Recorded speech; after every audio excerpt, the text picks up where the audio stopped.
Buenas tardes. Buenas tardes. Sean todos bienvenidos y bienvenidas a la Casa de Caballero Bonal, a la Fundación Caballero Bonal, que como siempre decimos, porque es la verdad, es la casa de todos aquellos que aman las letras, que aman los libros, que les gusta la lectura, que les gusta también el teatro, que el teatro es otra forma de literatura que algunas veces se nos olvida que existe el teatro, y por eso nos encanta cuando traemos a la Fundación este ciclo que le llamamos Función de Tarde en la Fundación, donde englobamos pues, libros que tienen que ver con el cine, con la televisión y sobre todo con el teatro. El teatro quizás es la gran dama de la literatura, esa gran dama que se pasea por los escenarios, pero que algunas veces la dejamos en la sombra y no debería ser.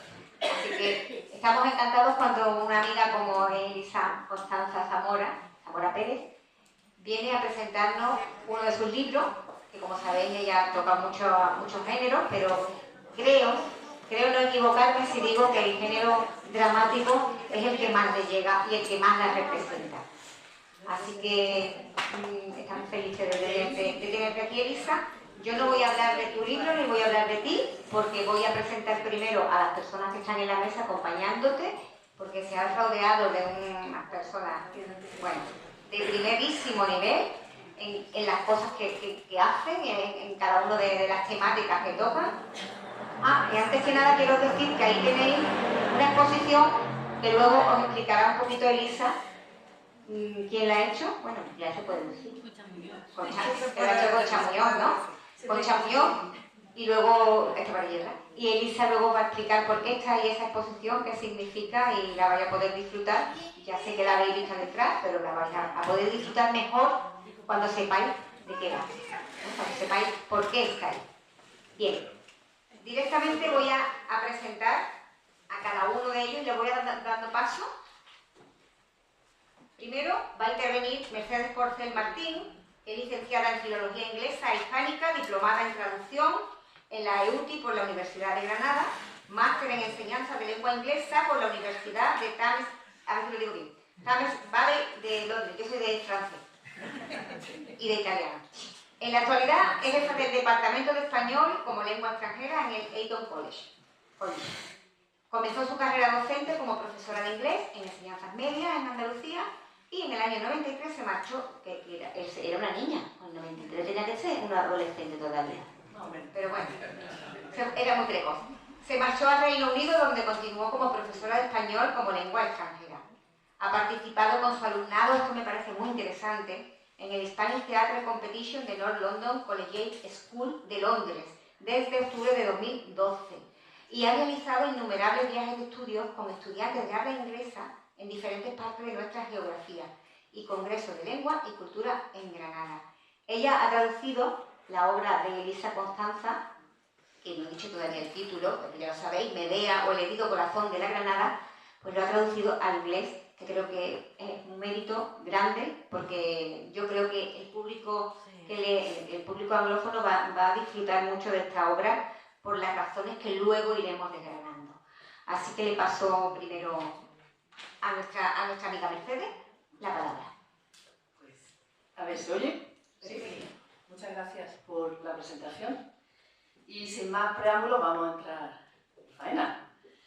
Qué honor y qué gran placer poder estar aquí entre vosotros y vosotras, en esta bella tierra de Jerez, para compartir mis impresiones y emociones de la experiencia de trasladar a otro código cultural el hermoso texto de Elisa, Medea o el herido corazón de la Granada, y en inglés, Medea o The Wounded Heart of the Pomegranate. ¿Ves? Ella sí habla bien.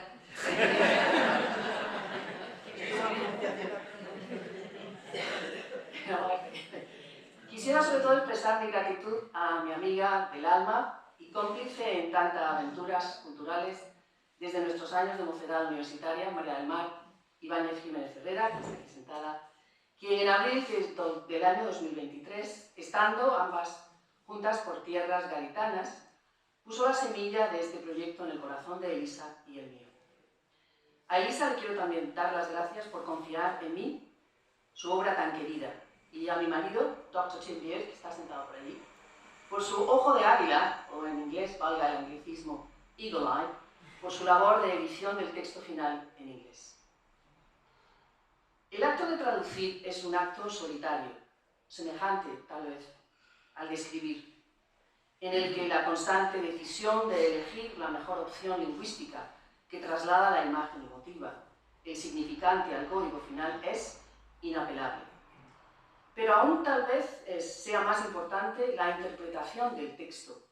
Y es aquí donde mi labor como conocedora de ambos códigos culturales, el español, andaluz, nuestra tierra, y el anglosajón, que ha llegado a ser mi tierra de adopción, fue relevantísima para aunar el plano emotivo al que hay que trasladar la fuerza emocional de la Medea de Elisa, junto con la complejidad añadida de ese trasfondo andaluz y flamenco que Elisa dio a su obra. Pongamos un ejemplo temprano en la obra, ya en la primera página, en el diálogo inicial entre el padre y la bailaora. Este último exclama: «Todo lo demás es hojana del puerto». Las opciones eran dos. Bueno, hay muchas más, pero las mías eran dos. En primer lugar, intentar encontrar un equivalente idiomático en inglés, o en segundo lugar, simplemente omitir la carga idiomática y traducirla como «everything else is nothing», que transmite la idea, pero no contiene exactamente la misma carga idiomática. Es en esto lo que consiste la labor de traducción, desde mi punto de vista. La constante elección estilística, manteniendo siempre el alma del texto. Y no voy a extenderme mucho más, porque podéis vosotros leer la traducción, leerlo, saborearlo, tanto en español como en inglés. Y si tenéis alguna sugerencia, por supuesto, poned en contacto conmigo. La traducción es algo orgánico, no está terminada, siempre evoluciona. No voy a extenderme mucho más en pormenores artesanales del proceso creativo. Solamente mencionar que el ejercicio intelectual me acercó a mi gente del sur y a nuestra cultura desde la brumosa y fría geografía de Inglaterra. En el proceso de traducción nunca me sentí sola, a pesar de lo dicho anteriormente, sino que me sentí acompañada por la labor de edición de María del Mar y de Tim, y sin ellos esta edición no hubiera sido posible. Espero que esta obra sea todo un éxito, que Elisa se sienta feliz del esfuerzo común de tantos amigos y que llegue a las manos de muchos lectores de lengua inglesa y, por supuesto, de lengua española. También espero que sea el inicio de muchos más proyectos de cooperación. Muchísimas gracias a todos y a todas por vuestra atención.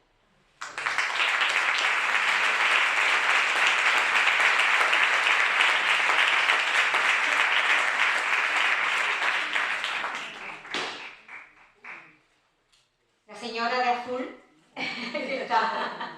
que está junto a Elisa Constanza, es Milagros Salvador, y ella aporta en el libro el prólogo y en esta mesa el magisterio poético que todas les conocemos. Ella, madrileña, licenciada en Filosofía y Letras y además psicóloga, es autora de más de 20 libros de poesía, no sé si son 23, 24 ahora, por ahí andan, ¿no? De poesía y de cuentos, de estudios, cuadernos y breviarios. Es cotraductora del Ojo de la Matriz de la poeta Susan Santry y coautora de El Dragón y la Luna. Está en más de 50 antologías, traducidas, entre otros idiomas, al chino, al ruso o al georgiano.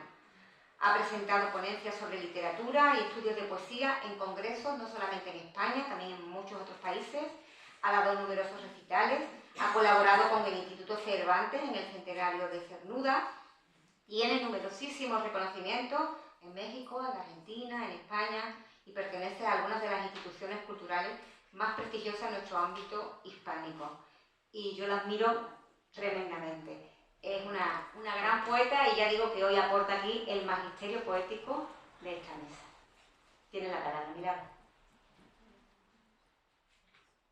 Decía Machado que el amor admite exageraciones, entonces vamos a ser. Quiero comenzar con la palabra más bella de nuestro idioma, que es la palabra gracias. Agradecer a la institución, que ya para mí, que Caballero Bonal no es la primera vez que vengo, y repetir una cosa significa cariño, ya. Y segundo, dar las gracias, como no, a la presentadora que me ha hecho ese marco para empezar a hablar. Y dejo lo último, pero no la última, mi amiga autora hoy de la obra y alma de esta tarde, gustaría decirme que haga el prólogo, que es un compromiso de amistad y también literario en ese sentido. No voy a hacer el prólogo de nuevo, ni voy a leerlo, solo soy consciente, muy consciente, de que habéis hecho un paréntesis en vuestros haceres y gustos y haber roto esta tarde de invierno todavía para estar con nosotros acompañándonos en una obra tan bella. No quiero ser la que repite el prólogo, como he dicho, y sí ser consciente de que la persona que presenta prácticamente es la que tiene que correr las cortinas, quitar las cortinas para que se presente en la obra. Por ese motivo voy a empezar con unas pocas palabras para evidenciar un poco el prólogo. Cuando coges un libro, una presentación de un libro, lo primero que aparece es el título. Y el título comporta varias cosas. Primero una curiosidad, también un desafío. Depende de cada persona, el receptor va cogiendo cosas del título que le dice. Leemos el título y nos encontramos con Medea como primero, o el herido corazón de la Granada. Medea es un núcleo cultural nuestro, emancipador de muchísimas cosas, y la medida que es núcleo generador, es como un corazón, o como algo que empieza generando cosas que llegan a otros y se estira en espiral y invade otras actividades, otros pensamientos, otros atrevimientos, otros actos culturales. Y en ese sentido, Medea es un hecho cultural que impregna nuestra cultura desde la música, desde la literatura, por supuesto, desde la pintura y otras muchas artes, hasta ser un ejemplo icono de comportamiento y de finalidades en lo que nos encontramos. En este sentido, me parece muy bello que un nombre tan importante y antiguo como Medea siga sugiriendo, en tanto que núcleo, actividades hoy creativas en nuestro momento. ¿Cómo puede ser? Puede ser de muchas maneras. Cuando nos encontramos la obra, bueno, vamos a ver qué dice. Dice, es una obra representativa. Entonces, además del título, del compromiso, implica también cómo nos imaginamos que puede ser representada. Y esa representación tiene muchísimo que ver con el alma de la obra, en función de las representaciones antiguas, medias o modernas, van contándonos también con la técnica expresiva otras cosas actuales. Y hay cosas, la leemos. Y empieza desde la obra normal, lo de casa, lo corriente, hasta acabar un núcleo, que es el corazón, un poco como el segundo capítulo. ¿Y qué nos va llevando? Nos va llevando la obra a la reflexión. Pero la reflexión no es inocente, siempre tiene un comportamiento, algo detrás, un compromiso. ¿Qué compromiso en este caso es? Un compromiso también didáctico. Una reflexión, acaso que tenemos todas un halo también de didáctica, vamos viendo aquello de lo que se desprende como un fleco moral, constructivo y ético en el sentido de lo que nos dice la obra. Luego entramos en el segundo, que es el corazón de la obra, y nos va diciendo más cosas, partimos de ahí. ¿Y todo para llegar a qué? Pues a llegar a algo que tenemos que comprometernos, como es algo tan importante como una palabra que merecía la pena ponerla con letras mayúsculas, que se llama libertad. En ese sentido, sí que es verdad que es un compromiso también con el lector, o al menos yo quisiera hacerlo así. Solamente hay una frase que quisiera leer con el permiso de nuestra autora, de Lisa. Es importante destacar el siguiente párrafo, lo que digo, y pongo: no es sangre el rojo de las manos, es el zumo de la dulce granada, que ella misma ha exprimido en honor de Éclate o de su diosa. Quiere decir que el zumo, que es aquello a veces que desprende, aquello que apretamos, aquello que queremos llegar hasta el fondo, es aquello lo más nutritivo, acaso nuestro, que nos llega. Y en este sentido sería un libro muy de zumo, de aquello que hay que apretarlo para que salga todo lo que se exprese. Y como no me ha alargado, quiero cumplir el compromiso, únicamente voy a leer las últimas palabras con las que termino, que digo: Medea, o el herido corazón de la Granada, es una muestra de cómo es posible unir pasado, presente, lo individual y lo colectivo, la ética y la belleza, que es lo mismo que decir el pensamiento y el arte, es decir, aquello del espíritu de todos nosotros. Muchas gracias.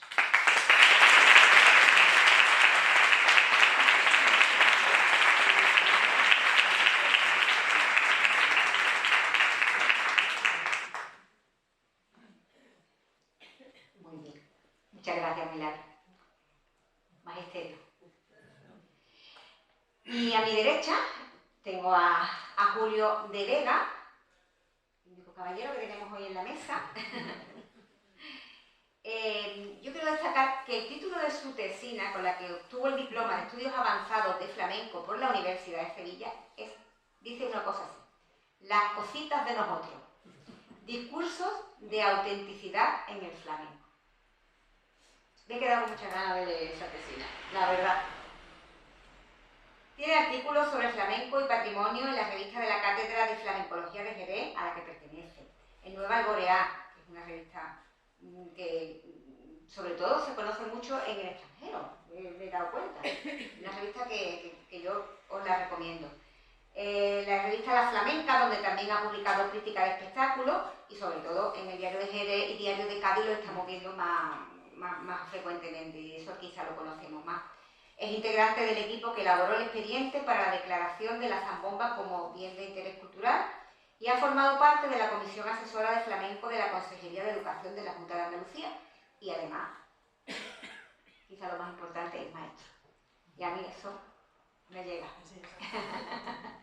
Eso es lo que más me llega. Decía Milagro que aquí hay un halo, ¿no? También de didáctica. Aquí hay muchos maestros.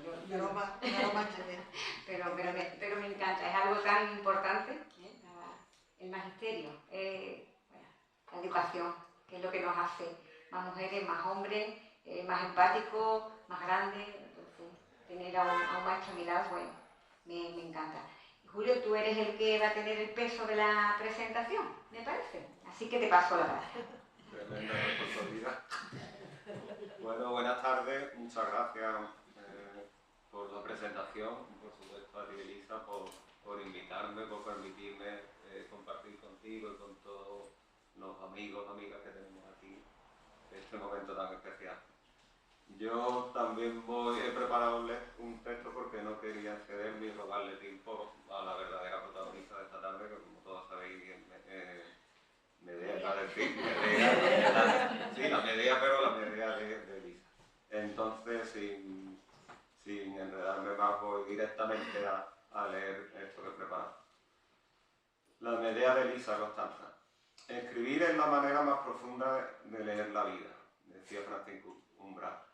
Me valgo de esta cita para principiar mi intervención porque considero que la obra que hoy aquí se presenta supone la concreción perfecta de lo que en esta frase se expresa. Sin ser autobiográfica y a pesar de estar basada en un mito clásico, pues proyecta en gran medida la personalidad de la autora, reflejando a veces de forma soterrada y otras más evidente su propia existencia, su manera de encarar la vida y de transcurrir por el mundo. Son muchos los paralelismos que he encontrado entre los personajes, los pensamientos expresados en los diálogos o incluso la manera en la que la obra se estructura y pergeña y la Elisa Constanza la que admiro. Medea, o el herido corazón de la Granada, es a mi entender resultado de una conjunción armoniosa entre la reinterpretación del mito que ella escribe y la lectura de la vida en la que profundiza. Como en el original formato de esta edición, en la que la versión en castellano y su tradición al inglés se articulan a modo de anverso y reverso de una misma moneda, en esta Medea reverbera con intensidad la actitud vital de Elisa, invitando a la reflexión y a la búsqueda de un mundo más igualitario. Quien la conoce personalmente convendrá conmigo en que esta murciana de origen, empíricamente andaluza, y cada vez más flamenca, es una mujer inquieta, con una curiosidad insaciable, un interés por la cultura, el arte y la vida en general, que ahora con la disponibilidad temporal que le brinda su merecida jubilación, como docente se han visto aún acrecentados. Así lo verbaliza ella misma ya en la primera escena, a través del personaje de la abuela nodriza. A mí siempre me ha gustado aprender, la curiosidad no se pierde con la edad, hijo, a mí me ha aumentado. Fue precisamente en el ámbito de la educación pública, del que Elisa es una convencida defensora, como creo que todos sabéis, donde coincidimos y entablamos una amistad que ha crecido con el tiempo. El sustento del amor compartido por los ritmos y las palabras, como ella me decía en la dedicatoria de su ensayo sobre los cantautores del siglo XXI.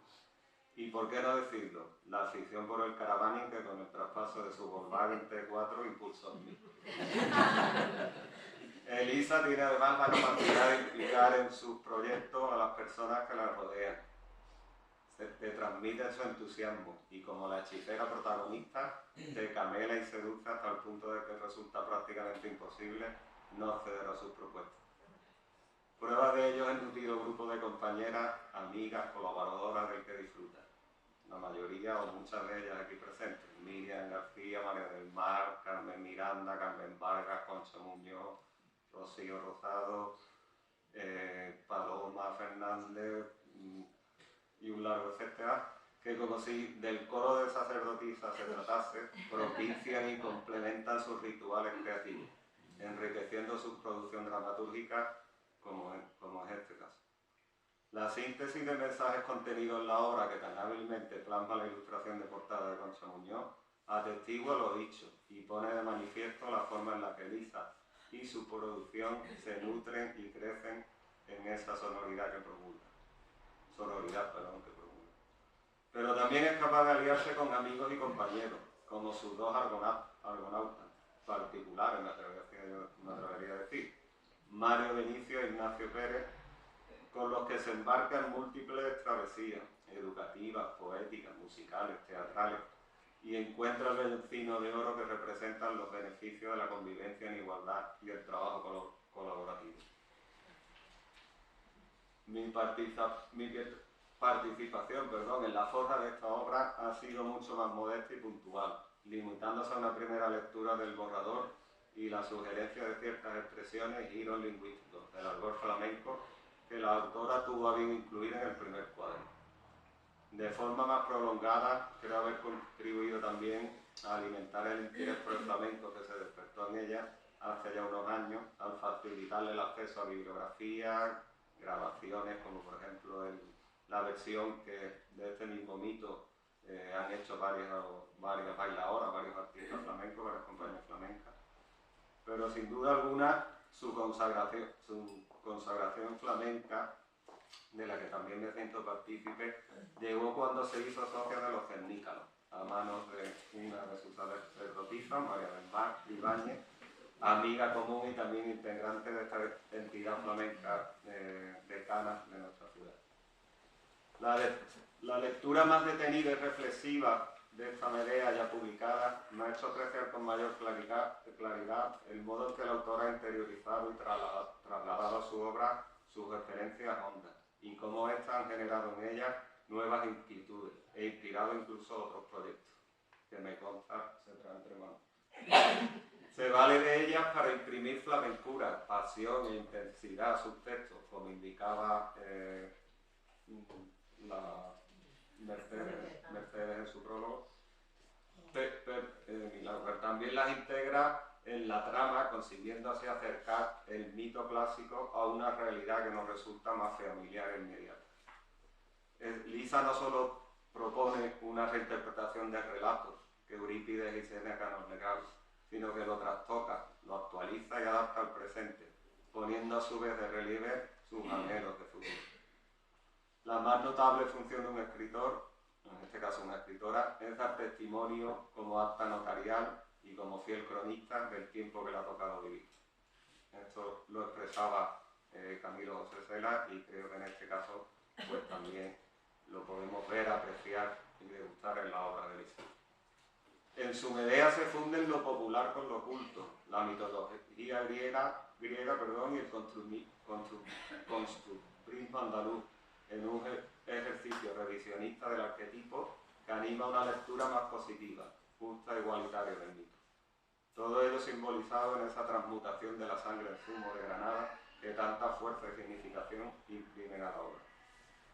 Puesto a buscar analogía con el mito romántico de Carmen, que tanta producción ha tenido en el universo flamenco, se podría decir que la autora aleja su Medea de la fe fatal, despechada y vengativa de Meribé, para acercarla a otros modelos de feminidad, más benévolos y conciliadores, como la Carmencita de Washington Irving o la Carmela de Esteban Calderón, en los que la compasión, el perdón, la resiliencia y el estoicismo encuentran mejor asiento. El escritor, volvemos a decir lo mismo, en este caso la escritora, solo puede interesar a la humanidad cuando en sus obras se interesa por la humanidad. Esto fue algo que dijo Unamuno. Y es esto lo que precisamente nos aporta Elisa con su Medea, un acercamiento a la humanidad que pone el foco en la que probablemente haya sido la relación de dominación y sometimiento más larga de su historia. Con la imbricación de ámbitos espaciotemporales y universos vitales que establecen este relato, nos incita a revisar y cuestionar los constructos que han sustentado esta relación asimétrica entre géneros, y aboga por una feminidad diversa, dinámica, conciliadora y redentora, puede que incluso anegada y herida de muerte por la incomprensión y estigmatización social, pero con el firme convencimiento y la determinación de seguir en la lucha hasta poner fin a las injusticias que denuncia. Un modelo de mujer autónoma, inusual, libre y redimida del comprendimiento patriarcal, que me ha hecho evocar la figura de bailadoras tanto del pasado como del presente, de flamencas empoderadas, que como la protagonista de la obra consiguen zafarse del yugo gracias a la denodada lucha y sacrificio. Como proyección de su labor docente, se aprecia también en esta idea un rasgo común en el conjunto de la producción literaria de Elisa.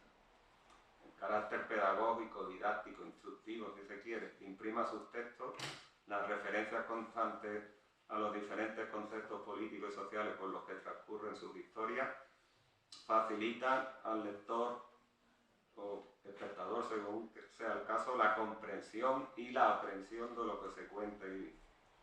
Algo que, como en este caso, es muy de agradecer y, como me ocurre a mí, se pierden con gran facilidad por los vericuetos y laberintos de la mitología clásica, ¿no?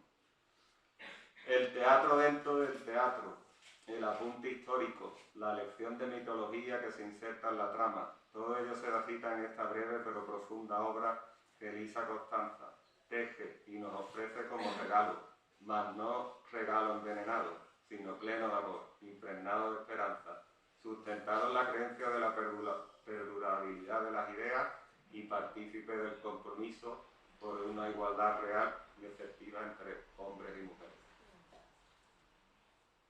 Elisa, para terminar, quiero transmitirte mi enhorabuena. Espero que estas palabras hayan servido para expresar el aprecio y admiración que siento por ti y por todo lo que haces y escribes. Como diría tu Medea bailadora, de camelo. Y a ti.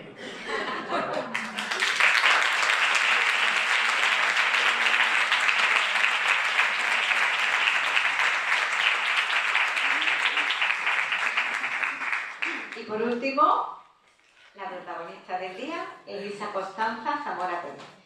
Qué gusto sentirse entre amigos y en un espacio conocido y tan afable.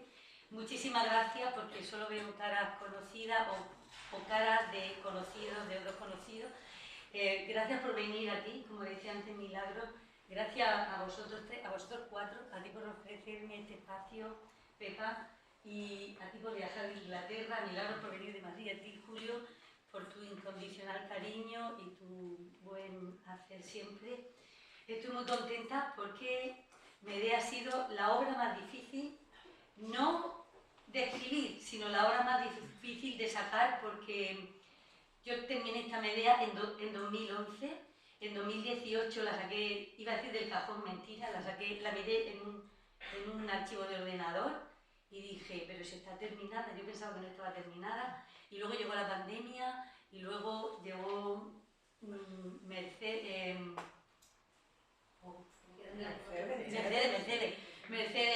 que la iba a traducir, y bueno, durante mucho tiempo yo le decía a mi amigo Ignacio, ¿recuerdas, Ignacio? Yo llegaba por la mañana, allá por 2010, 11, 12, 13, no sé, y me decía, le decía, tengo una Medea aquí atravesada, ¿no? Y era real, porque no me atrevía a sacarla, porque yo pensaba que estaba inacabada y no me atrevía a cogerla. Bueno, el caso es que muchas gracias por estar aquí y hablarles de mi Medea. Pero permítanme que haga afirmaciones que para algunas personas serán verdades de perogrullo y para otras serán una absoluta utopía. Y quiero decir aquí que se puede vivir en paz, sin guerras. Un país puede vivir sin esclavizar a otro país, puede respetar al vecino, sin insultarlo ni invadirlo. Y sin embargo, en el siglo V a.C., en la Grecia antigua, en la Grecia del siglo de Pericles, en la Grecia de Esquilo y de Aristófanes, de todos los autores de tragedias, esto era muy difícil, era difícil respetar la paz y respetar al ser humano, y hoy día en el siglo XXI sigue siendo igual de difícil o más, porque habíamos conseguido tantas cosas en derecho de los humanos, la humana, la dignidad de los animales, la dignidad de la tierra, y parece que vamos para atrás, que siempre aparece este magma candente que es más propicio al expolio, a la usura personal y a la avaricia. Así que de todo esto va mi Medea, y dirán ustedes, ¿esto es una clase de ética? No. Hoy vengo a hablarles de Medea, de dos procesos en mi Medea. Uno intelectual, mi lectura, mi investigación sobre la historia de las mujeres, que empezó, como todos saben, con mi compañera Silvia, en el Seminario Santa Isabel de Hungría. Ahí descubrí que no tenía ni idea de la historia de la mujer y ahí empecé a estudiármela seriamente. Y también le voy a hablar de ese proceso que dio lugar a la Medea conceptual y de contenidos, pero también le voy a hablar de cómo fue el proceso sentimental por el que yo volví a un personaje de la mitología que me interesaba muy poco, porque era totalmente diferente a lo que yo siento, ¿no? Siempre he detectado ser celosa, me ha parecido una aberración, siempre respeta la libertad y por supuesto, bueno, el tema. Bien, en este proceso de la escritura de mi Medea, yo hice un descubrimiento maravilloso estudiándome la historia de las mujeres. Descubrí un orden vital, político, económico diferente tras unos años de investigación, y lo encontré en dos investigadoras cuyas teorías me fascinaron. Así que mi obra empezó a gestarse poco a poco, conceptualmente, por una parte, a raíz de la lectura de las teorías de la arqueóloga Maruja Gimbutas, que era como un vergel en un erial en el que las mujeres no tenían casi importancia en la arqueología, porque todo era lanzas de guerreros, cascos de guerreros, y lo que hacían las mujeres era tan efímero que había desaparecido, no tenía importancia. Pero esta Maruja Gimbutas, con su libro El lenguaje de la diosa, que todavía creo que no está traducido al español, ¿por qué será? Me descubrió una cultura que no había hecho de la guerra su modus vivendi, que en toda la cuenca mediterránea, antes de ser invadida por los kurdos que venían de los desiertos helados del norte y por los hebreos que venían desde los desiertos áridos del sur a tomar posición en lugares más afables y más agradables de la cuenca mediterránea, pues antes de eso hubo una cultura que valoraba a la mujer, que la mujer incluso era la representante que creía en la diosa, que vivía en armonía con la diosa naturaleza, y en esta sociedad hombres y mujeres vivían en colaboración y no asolaban los bosques ni destrozaban nada, porque la naturaleza era la misma diosa. Más tarde me encontré también con una intérprete de esta teoría y una antropóloga importante, que para mí fue un libro que siempre lo recomiendo a mi amiga, y le digo, léelo, porque para mí fue un cambio de paradigma, que fue El cáliz y la espada de Rayán Esler. Ella profundiza en todo esto, ya desde el punto de vista antropológico, pero además profundiza en la isla de Creta, que fue el último reducto donde se adoró a la diosa neolítica en toda la cuenca mediterránea. Y allí ella nos habla de una sociedad igualitaria, que ahora llamaríamos del bien común, porque incluso no hay grandes diferencias entre el Palacio de Noso, lo que tenía el Palacio de Noso, cómo se distribuían las habitaciones, el tener agua caliente, agua fría, porque el resto de las casas tenían tanta riqueza como el Palacio de Noso. No había esa diferencia que se ve. Tampoco se encontraban fosos donde había armas de guerreros, como lo decían, y donde apenas las armas tenían importancia, sino lo más importante, el arma era el cultivo de la tierra con la azada del doble pico, que era símbolo de la diosa, que simbolizaba la mariposa, que era la transformación y la mutación de la diosa. En este espacio maravilloso pensé yo que reescribir el mito de Medea tenía sentido, porque eran sociedades igualitarias, pacíficas, y pensé yo, si una mujer que viene, esto no es muy histórico, pero sí, en la Cólquide también se adoró a la diosa neolítica. Cuando Medea llega a Corinto, choca frontalmente con el patriarcado griego y así le fue a la pobre. Bueno, Rayanes habla de una sociedad aguilánica fundada en la unión del principio femenino y masculino, muy alejada de esa idea que tenemos y que nos contaban en los colegios de el hombre prehistórico cogiendo por la mujer y llevándosela a la boda, ¿no? Era todo lo contrario, era una sociedad basada en el respeto y en la valoración de la mujer. En este preciso momento la cultura dio un gran viraje. Bueno, cuando acabó esto, la invasión atea acaba con la cultura de la diosa en la isla de Creta, y los cristianos acaban con la cultura de la diosa que ya había llegado hasta Inglaterra, bueno, hasta Gran Bretaña, y desaparece y ya desaparece este tema. Y se impone ya para siempre, después de tantos siglos, 25, 26 siglos después, seguimos viviendo en una cultura, una sociedad con un modelo dominador, en el que una élite masculina quita el poder absolutamente a las mujeres, las quita del poder público, las recluye a la casa. En España diríamos la mujer en la cocina con la pata quebrada, pero más o menos es lo mismo. Se le quita la responsabilidad de los puestos importantes y también se le quita la autoridad. En este paso que Rayanes les llama del cáliz, como útero sagrado, que se valora la vida, que se valora a la mujer como una casi deidad, se pasa al modelo dominador por la espada, simbolizado en la espada. Esto ya está en muchas culturas, ¿no? Ya y este modelo sirvió muy bien para crear un mito en el que el dominio injusto basado en la brutalidad se impone sobre la mujer, sobre los esclavos, sobre los extranjeros, porque saben que las democracias griegas pues, no aceptaban solamente el voto de los griegos hombres nacidos en las políticas. Bien, ya en la cosmogonía, en todas las cosmogonías siempre la mujer es la mala, ¿no? El judio-cristianismo pues, tenía a Lilith, la primera mujer de Adán, que no solo es mala, malísima, sino que huye del paraíso y se va allí con los demonios y que se convierte en la prostituta. Además se convierte en una mujer envidiosa, cualidad que nos atribuye mucho a las mujeres. Se convierte en una envidiosa que cuando las mujeres judías dan a luz, pues si puede mata al niño o mata a la madre con las fiebres posteriores. Siempre que muere un niño judío se dice, uy, Lilith ha vuelto, ¿no? Porque está en uno de los midrash que luego nos recogieron los cristianos en nuestro Antiguo Testamento. Y luego está Eva, que tenía bastante menos importancia porque ya la hacen nacer de una costilla, que ya está claro que una costilla te queda en una mano y no te queda más, porque te quita una costilla, tanto se la quitan para tener mejor tipo, no tiene importancia.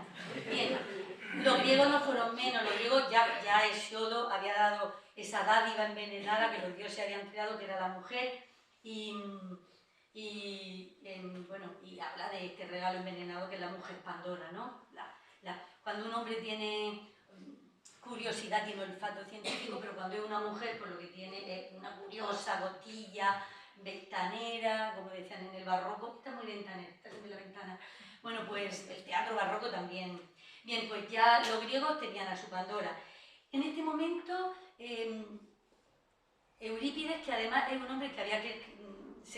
sus tragedias se conocen porque, bueno, Paco, tú de esto sabes mucho más que yo, pero déjeme que diga algo, no sé si está lo visto por ahí antes, que Hesíodo había construido unos personajes de mujeres fuertes y además, una cosa que a mí me encanta en Eurípides quiero decir, había construido esclavos y esclavas inteligentes, que hablaban con inteligencia en el teatro, o sea que estaba dando un poder a personajes que no tenían ningún poder, pero...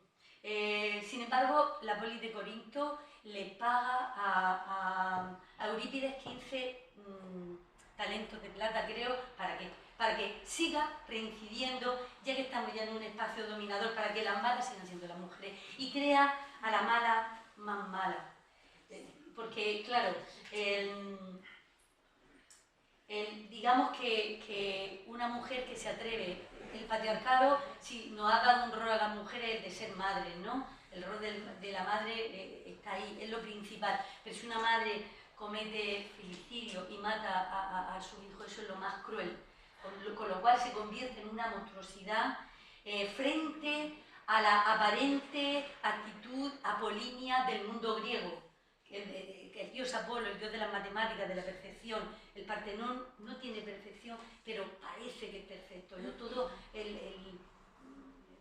la columna, todo está medido, cuadrado, y precisamente Apolo, claro, le quieren quitar poder a la mujer. La cultura de la diosa tenía sociedades matrilineales, pero aquí no interesa. Incluso Apolo, cuando defiende a Orestes, también Esquilo, hace la primera trilogía, y es el mismo Apolo el que le dice exculpar a Orestes, que ha matado a su madre, exculparlo porque, total, la madre solo es un recipiente, no transmite la sangre a los hijos, así que si ha matado a su madre no tiene la mínima importancia. Así se va gestando, y en este caldo de cultivo, digamos que por una parte la guerra como único elemento validor para decir solo los pueblos triunfan, si quieres la paz, prepárate para la guerra, todas estas tonterías que yo creo que son tonterías porque no interesa un mundo en paz, ¿no?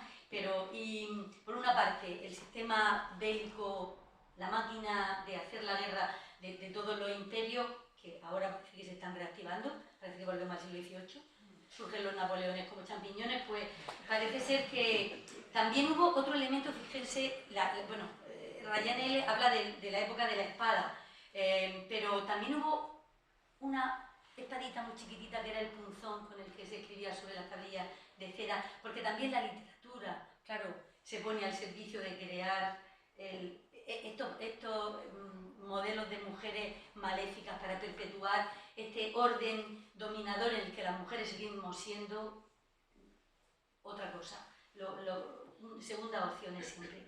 Yo he querido reescribir el mito de Medea, no para borrar el pasado, ¿no?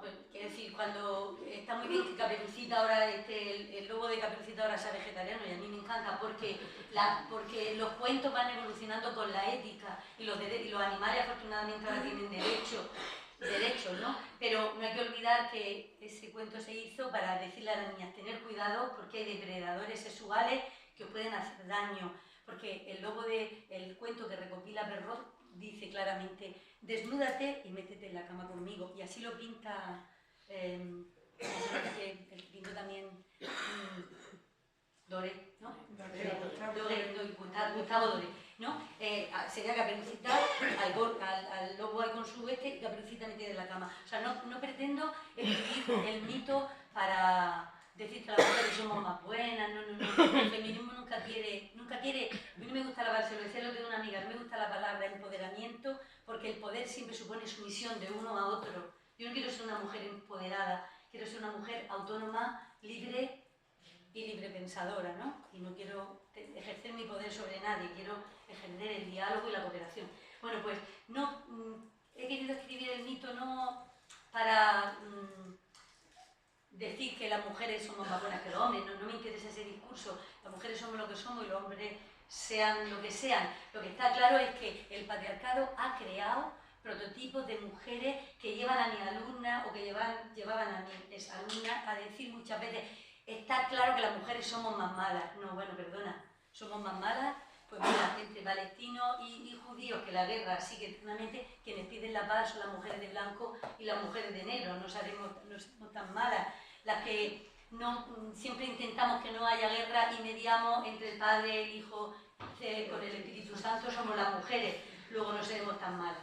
Bien, pero tampoco me interesaba hacer un santoral, ¿no? Como dice nuestra maestra Amparo Tomé, no quiero hacer un santoral con las mujeres aparte para decir qué buenas somos, no se trata de edificar a nadie, se trata de dejar la cultura, ponerla en su sitio y decir esto es lo que ha sido y a partir de ahora, ¿qué cultura queremos transmitir? ¿Queremos que nuestros hijos sigan pensando que las mujeres somos las malas, que somos las tontas, que no valemos para estudiar, que como dijo Darwin, mirando ese cerebro, dice: está claro que el cerebro de la mujer es más pequeño, luego será menos inteligente? No se trata de eso, se trata de buscar una sociedad en la que haya realmente igualdad.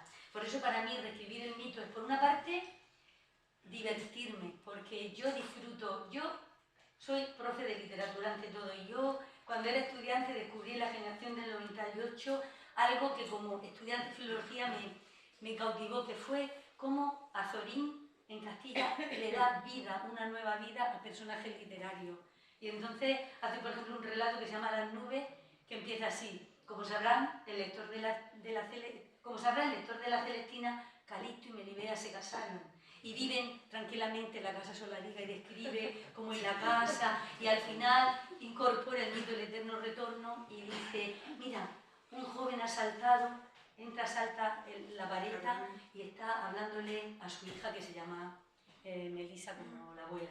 Bueno, eso me cautivó y dije: Dios mío, esto es una joya, alguna vez yo haré algo así. Pues eso he querido hacer en homenaje a mis maestros, que son tanto escritores y escritoras de la historia de la literatura que me voy estudiando, pero por otra parte también para mí ha sido explicar literatura y escribir literatura una cuestión de ética. Por eso mi idea quiere ser una reescritura esperanzadora y sobre todo de memoria, un ejercicio de memoria. Esta es la génesis, digamos, intelectual, ¿no? De dónde me han venido los conocimientos. Luego está la génesis del corazón, ¿no? De por qué uno vuelve. Y es que ocurre que en 2002, no sé si se acordarán ustedes, en Murcia, en Santomera, un pueblecito de la Vega Media, que es de donde yo soy, pues en este pueblo, el 19 de enero de 2002, una mujer asesinó con el cable del móvil a su hijo de 4 y 6 años. Yo tenía entonces una nenita de un año, creo, mi hija nació en 2001, y yo me quedé aterrada, primero porque era de mi tierra, que era de la Vega Media, que yo iba por ahí con la bicicleta a buscar gusanos de seda en los montones que tiraban, y yo decía, pero ¿cómo una madre? Luego supimos que venía de mezclar cocaína con alcohol y tal, pero a mí aquello me produjo una bomba de relojería en mi corazón, porque no podía entender. Y a partir de ahí hice un poema. Claro, yo no creo que una mujer en sus cabales, y sin estar con alguna sustancia que le lleve a hacer la locura, puede matar, ¿no?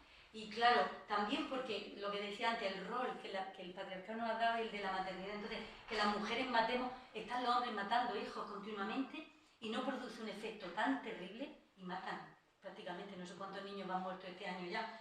Sin embargo, si una mujer mata a su hijo, claro, nos han educado para ser mujeres, la maternidad es, todas las mujeres son tal, pero mi madre, bueno, aquello a mí fue una bomba en mi corazón, y entonces en aquella época escribí un largo poema narrativo en el que yo veía la Medea de Eurípides, porque la Medea de Séneca es más vengativa, ¿no? Viene a decir: mi corazón está lleno de sentimientos, se me hiela incluso el cuerpo del rencor, ¿no? La Medea de Séneca es más, pero la Medea de Eurípides yo la veo como una mujer que ha perdido el sentido, porque cegada por el dolor y los celos no puede volver a encontrarse a sí misma. Entonces yo puse en este poema a mi Medea deambulando por la ciudad. Habría venido de, como han dicho mis compañeros, de hacer un sacrificio a Deméter o a Perséfone, que son la diosa, bueno, sobre todo Perséfone, que se relaciona con la granada. Pero la granada estéticamente me parece el fruto más bello de la naturaleza, y a lo mejor hay por ahí alguno exótico que no sea tan bonito, pero para mí me parece el mejor, después la mandarina.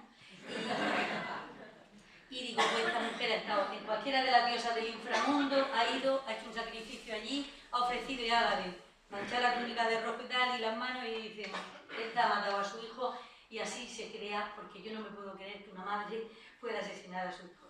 Más tarde, en mi época universitaria, Medea, bueno, antes, en mi época universitaria, yo nunca había sido Medea un personaje. Yo leí la Medea en segundo de carrera con Rosa Iglesias, que era mi profe de latín, y ella nos habló de otros mitos peores todavía, en el que Medea cocina a su hijo, no solo los mata, sino que los cocina y se los va a comer a Medea. ¿Te ha gustado la cena? Pues son tostadalitos.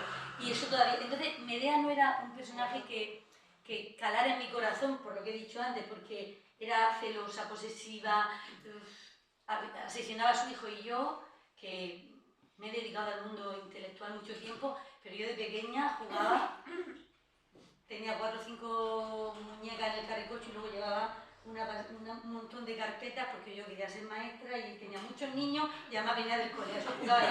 Como veía a mis maestras salir del colegio, las pobres con 5 o 6 zagales y los estos cargados de libros. Bueno, entonces no era un arquetipo que a mí me tocara, que llegara a mi corazón. Pero en 2010 tuve la suerte de participar en un congreso internacional, bueno, hispano-italiano, en Bérgamo, en la ciudad de Bérgamo, y allí conocí a una mujer magnífica, una actriz, Giuliana Musso, una actriz magnífica, que además es dramaturga, y nos pusimos a hablar, y entonces me dice, yo he escrito una Medea, sí, yo un poco recelosa, Medea, yo tengo un poema escrito, dice, sí, pero es que yo he leído, y entonces habíamos leído la misma lectura, ella hablaba de la religión de la diosa, del lenguaje de la diosa, este libro, hablaba de Ryan Eirle, y fue la primera mujer con la que yo pude hablar de estas teorías, sin que pensaran que estaba loca o que era una utópica, que eso sabe Dios de dónde habrá salido. Y entonces me dice, pues yo tengo una Medea que he hecho a partir de una novela de una escritora de la Alemania del Este, bueno, alemana, que se llama Christa Wolf. Entonces, esta mujer alemana escribió una novela reescribiendo el mito de Medea. Y esta novela que yo luego leí, y luego también leí la obra de Giuliana Musso, que hizo a partir de esta novela, Medea es una mujer sabia que efectivamente que choca, que como esta gente había leído estas teorías, choca frontalmente con el patriarcado griego, porque ella descubre que siguen sacrificando, los reyes siguen sacrificando a hijos, ¿no? Y descubre dónde lo van a enterrar. Entonces lo va a denunciar y por eso le crean la calumnia, ¿no? de que ha matado a sus hijos, que es lo peor que le pueden hacer a Medea. Bueno, así que de este totum revolutum salió mi Medea, que se quedó en el ordenador. En 2011 mi ordenador pasó a mejor vida y entonces, menos mal que mi amiga Carmen Vargas está casada con un hiperinformático que me rescató de ese ordenador, que era una catástrofe, rescató el archivo, porque yo tenía así hojas sueltas, perdidas, no la tenía, y entonces la pude rescatar y dije, bueno, voy a poner empeño. Es verdad lo que han dicho mis compañeros, que se ha movilizado mucha gente porque Mercedes Porcel ha hecho la traducción, Milagro me hizo el prólogo, Rocío Rosado canta ahora, Karina Nimitano, una amiga argentina que tiene una compañía de flamenco en Rosario y en Río de la Plata, la metieron por compás, ¿verdad, Rocío? Un día empezó, digo, esta cantación, y ya empezó, y yo me quedaba alucinada. Dice, esto solea por bulería, esto no sé cuánto. Bueno, y luego, eso pasó después. Años antes, Karina Nimitán lo había metido y coincidieron las dos en los mismos palos y dije, pues ya no toco nada, no le preguntan a nadie más. Luego, por supuesto, cuando hice la parte, el cuadro primero, le dije, mira, yo soy de Murcia y me salen giros murcianos, digo, métemela un poco con alguna cosita calor y giros que sean más de aquí, porque yo decía, esto no, dice, no, tú di no, Nina. No, Nina, que es más... Bueno, entonces él me metió muchas expresiones, Julio de Vega. Paco Antonio fue la primera persona que leyó mi Medea cuando llena de errores, tachones, yo no sé cómo... Él siempre paga el pato porque es el primero que lee el borrador, que nadie se atrevería a prestar, pero yo a él no sé por qué se lo presto, y él me lo hipercorrige, y claro, porque yo digo, Paco Antonio, mira a ver, tú qué sabes del mundo clásico, no sé que yo aquí cometo un anacronismo o meta la pata total. Y luego, pues, por supuesto, Mateo, Barea, Antonio León y mi hija, que son mis lectores más entregados, que siempre me critican y me dicen esto sí, esto no, pero lo hacen desde un amor incombustible. Miriam García, que trabajando como trabaja como una energúmena, llevando todo para adelante, siempre saca tiempo para corregirme la obra, porque yo digo, los hombres, y si paro, para pensar, pongo la coma. Y digo, y luego yo quito 0, que daba 0,15 por poner entre su y coma, pero a lo mejor, y digo, ¿cómo he podido poner esta? No me lo puedo creer. María del Mar Ibáñez, que siempre está ahí apoyándome y que se ha leído todo el manuscrito y la traducción en inglés, yo no sabía que tu marido también, pero muchas gracias. También Charlie Gil, pues también cogió algo de que si los tacones, poner tantas veces el taconeo por aquí y por allí, como buscamos.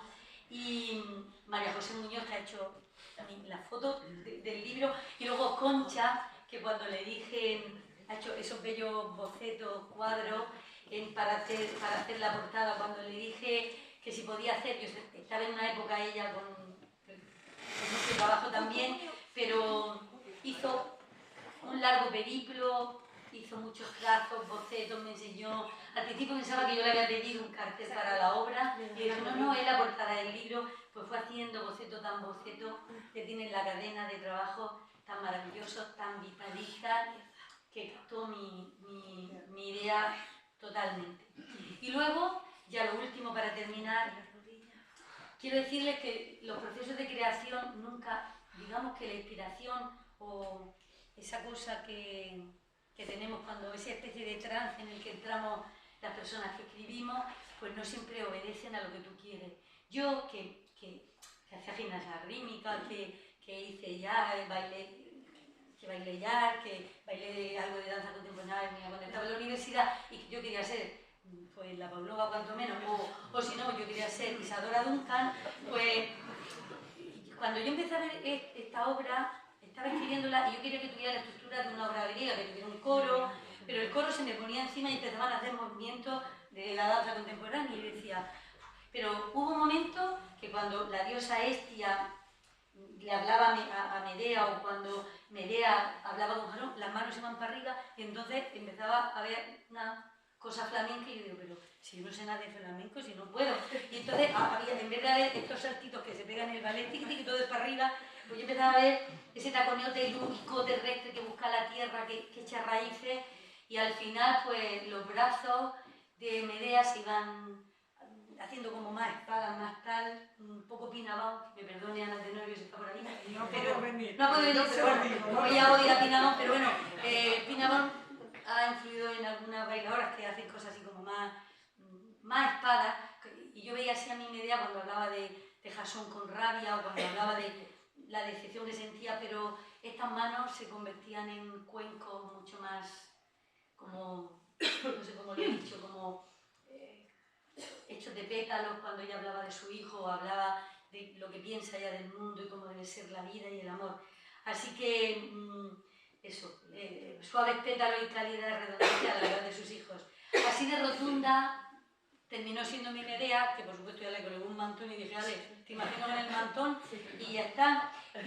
Pero quedó así, ¿no? Como Medea nunc sunt, como dicen en latín, Medea, ahora sé tú misma. Solo queda, dice la María Escénica, solo queda Medea. Y eso es lo que hace continuidad y rotundidad mi personaje, al compás del baile flamenco, que hace de contrapunto a la goticidad de mis palabras y marca el ritmo con todo el cuerpo y con una energía que tan solo la danza flamenca consigue. Por eso se va. La última acotación dice, Hécate la acompaña, la llevan taconeando y protege su alma cenicienta por la pena que sobrevuela al compás del taconeo. Así que ahora, antes de nada, les voy a decir que vamos a representar, vamos a hacer una lectura representada con dos compañeras, Paloma Fernández y Miriam García Vidal, nos van a representar 3 escenitas que espero que les gusten para que hagan un poco de boca a lo que es esta Medea. Muchas gracias por venir y escucharnos.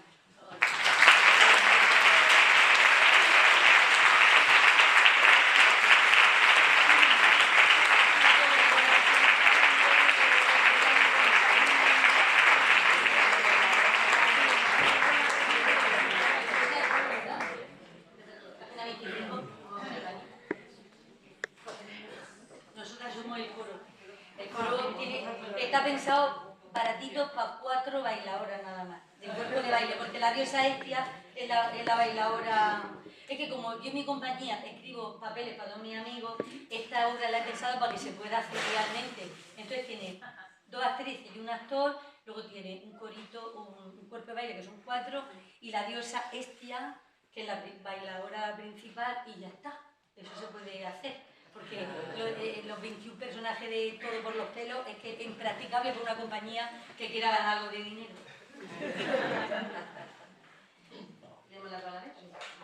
Oh, Hécate, tú que tienes más poder sobre la tierra, el mar y el cielo que ningún otro dios o diosa, ayúdala como ayudaste a Demeter. Diosa de la encrucijada, sácala de este trance, potencia su intuición y encauza las aguas de su inconsciente. Jasón, detente. No puedo escuchar lo que dices. Me pides que el recuerdo sirva para paliar mi sed de amor.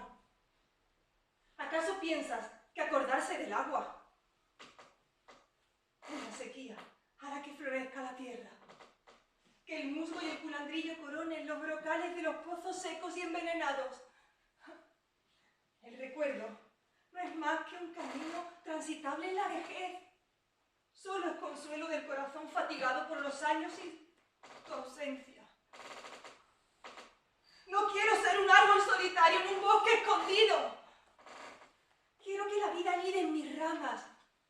Quiero que mi frondoso vientre multiplique las aguas de la vida que esperan tu semilla. Yo soy joven, Jasón. Estoy viva y quiero calmar mi sed solamente contigo. Pero no encerrada en una alcoba secreta. Porque mi amor es sincero. Nada tengo que ocultar. Mi deseo es una torrentera que ya no puede ser desviada y va hacia ti inevitablemente. Y ahora me rechazas. Que alimaña han ponzoñado tu mente y tu corazón.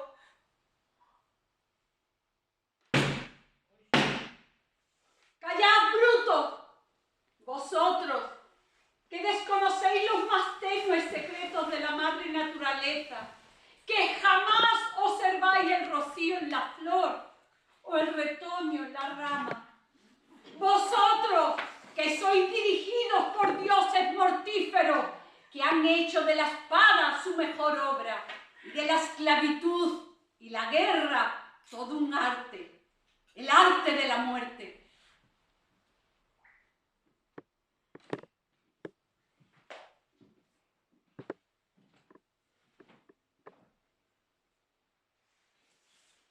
No es sangre el rojo de sus manos, es el zumo de la dulce granada que ella misma ha exprimido en honor a Hécate, su diosa, a quien abandonó por las necias promesas de un burdo extranjero.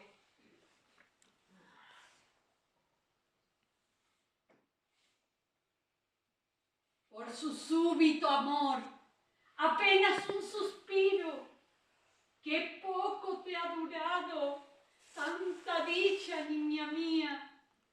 Cuán grande ha sido el riesgo que has corrido.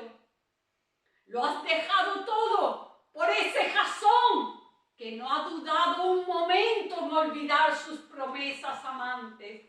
Medea, hija, ven sobre mi regazo, calmaré tu dolor. A esta vieja todavía le quedan fuerzas para defender a su niñita. Nodriza, ¿cuánto tiempo ha pasado? ¿Qué ha sido de mis hijos? A los que amamanté con mis senos nutricios, a los que eduqué con las leyes proclives al amor y el respeto al extranjero. ¿Y qué ha sido de mí? ¿Dónde me encuentro? ¿Por qué hay tan poca luz? Es por Jasón, ¿verdad? Me ha repudiado. Ha negado a sus hijos. Y no piensa en el daño porque su avaricia lo ciega. Nodriza, yo lo amé. Lo amé tanto que he perdido el camino para volver hacia mí misma. Y desde entonces ando en este laberinto de ramas secas y rocas incandescentes. ¿Cómo pudo Afrodita abandonarme así y bendecir esas nupcias engañosas? Ella animó en mi ser un deseo voraz por beber en tus labios la luz de tu sonrisa. Tus manos en mi cuerpo despertaron mi pena como río salvaje y así, bajo su augurio, yo me precipité y abandoné a mi padre e implacable impedí que sus justas leyes cayeran sobre ti. ¡Oh, mudable extranjero! Toda mi ciencia no pudo prevenirme de tu amor engañoso, cegada como estaba por el rumor oculto bajo tu piel de seda y tu aroma de viento y lejano oleaje.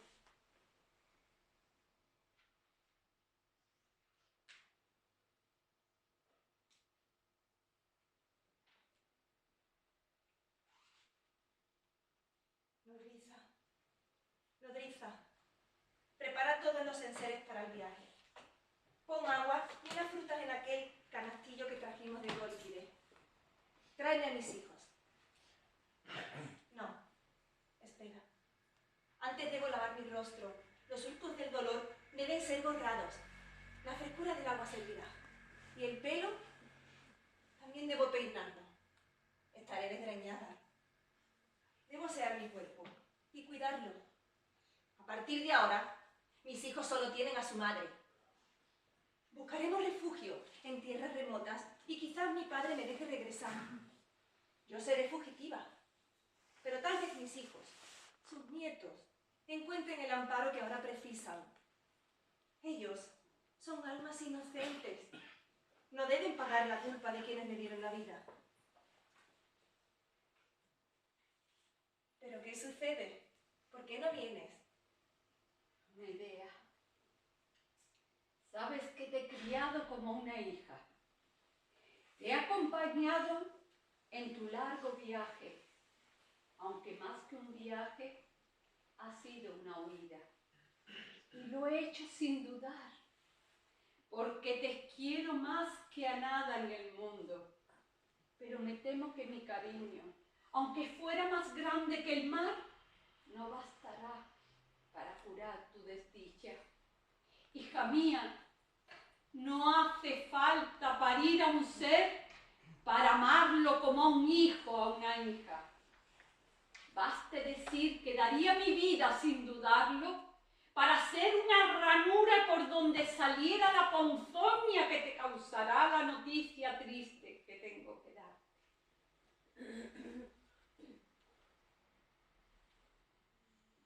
Medea, pequeña mía, han matado a tus hijos, a nuestros pequeñuelos.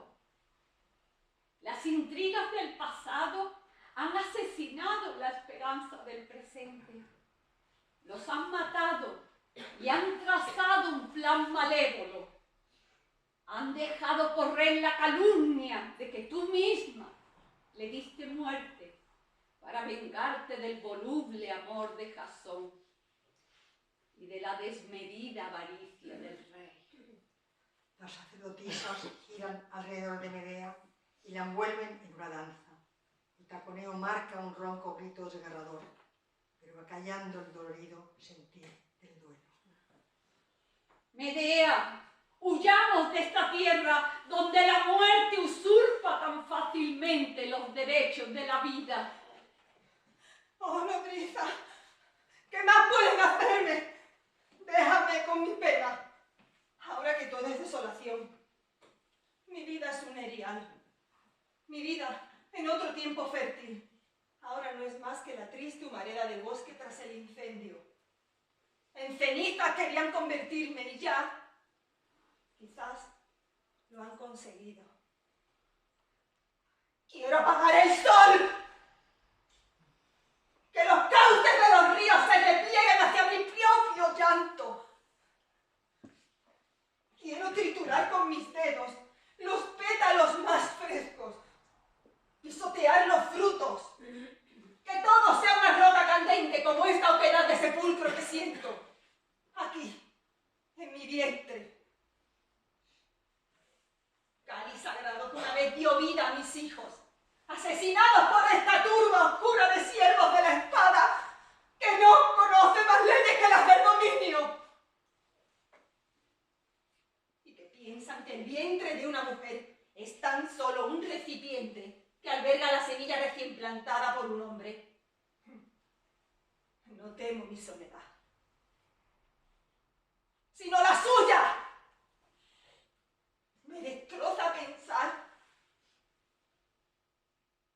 que en el momento en el que han sido llevados hacia la muerte, al buscar una mano amiga, la mirada consoladora de su madre, solo han encontrado el vacío.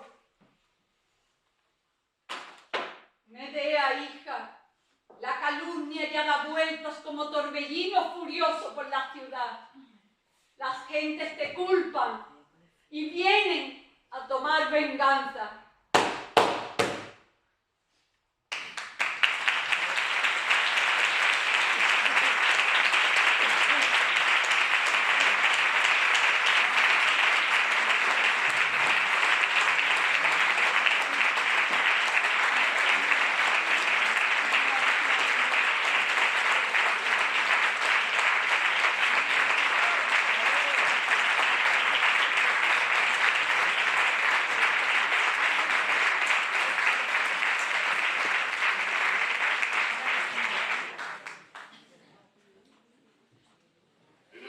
Pues acabamos por todo lo alto. Después de esto, no nos queda más que ir a por el libro, que se puede comprar, que lo firma nuestra querida Elisa. Los cuadros también, de Concha, si hay alguno, son una maravilla, una preciosidad, también están a la venta. Y nosotros vamos a poner un vinito para calmar esta, porque nos ha dejado el corazón. Así que mientras que se acercan a Elisa, para que sirve, nosotros vamos poniendo un vinito. Muchísimas gracias y hasta el próximo día.